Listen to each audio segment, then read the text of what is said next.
Bonjour chers auditeurs, ici Éric Lantier au microphone et bienvenue à ce tour d'horizon du 12 avril 2018. Eh bien, aujourd'hui, je vais répondre à la question suivante. Est-ce que la liberté d'expression doit être soumise au consensus social? Eh bien, je tire ma question d'un article qui a été publié sur la plateforme du Journal de Québec et qui s'intitule « Quand le fondamentalisme est prêché dans ma cour ». Et oui, Karina Marceau explique qu'il y a un prédicateur de la région de Québec qui fait la promotion de la soumission des femmes à leur mari. Et ce qu'elle dénonce dans cet article, c'est que ses propos sont des obscénités.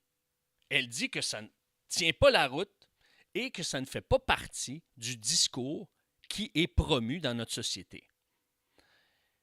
Elle est pour la liberté d'expression, mais elle se demande si ce qui est promu, si ce qui est prêché, si ce qui est émis va à l'encontre du consensus social, est-ce qu'on devrait le tolérer?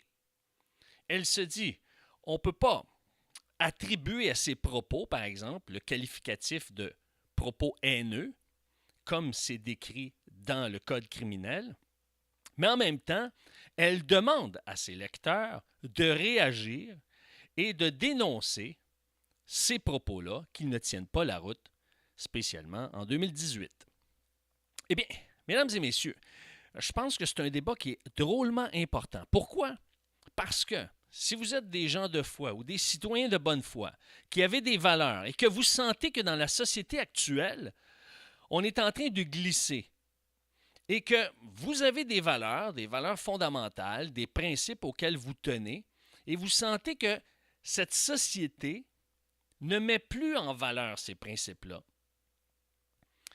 Maintenant, vous vous sentez de plus en plus mal à l'aise de critiquer les changements. Vous vous sentez de plus en plus mal à l'aise d'exprimer votre opinion. Et qu'est-ce que ça produit? Vous allez vous taire, vous allez vous effacer. Maintenant, si on doit soumettre la liberté d'expression au consensus social, la sous-question, la question qui suit, et même on pourrait dire la question qui tue, c'est qui détient le monopole du consensus social? Qui est l'autorité qui dit oui, ça fait partie du consensus social et non, ça ne fait pas partie du consensus social?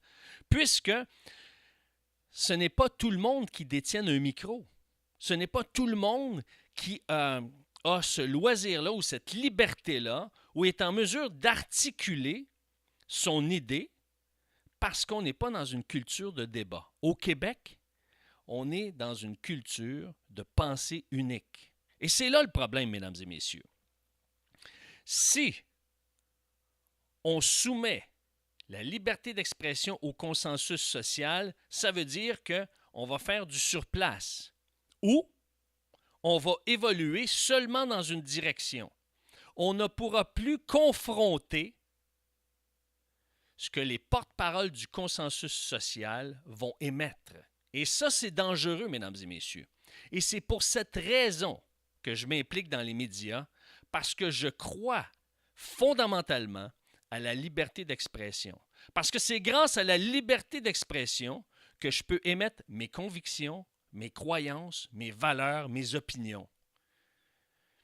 Mais si je dois parler seulement en faveur et en fonction du consensus social, eh bien, mesdames et messieurs, un, je serais très malheureux, et deux, est-ce que je pourrais contribuer à ce que la société avance? Eh bien, j'en doute. Et c'est pour ça que c'est important qu'on puisse réfléchir et s'exprimer à ce sujet. Et je vous invite à vous exprimer sur la plateforme du Journal de Québec, à retrouver cet article qui s'intitule « Quand le fondamentalisme est prêché dans ma cour » et je vous invite à exprimer votre opinion dans la section qui est réservée aux lecteurs. Et c'est comme ça qu'on fait avancer un débat.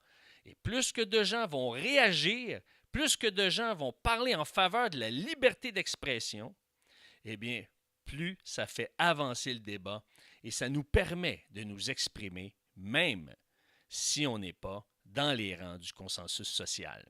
Sur ce, chers auditeurs, puisque le temps file, eh bien je vous dis à la semaine prochaine. Merci et au revoir.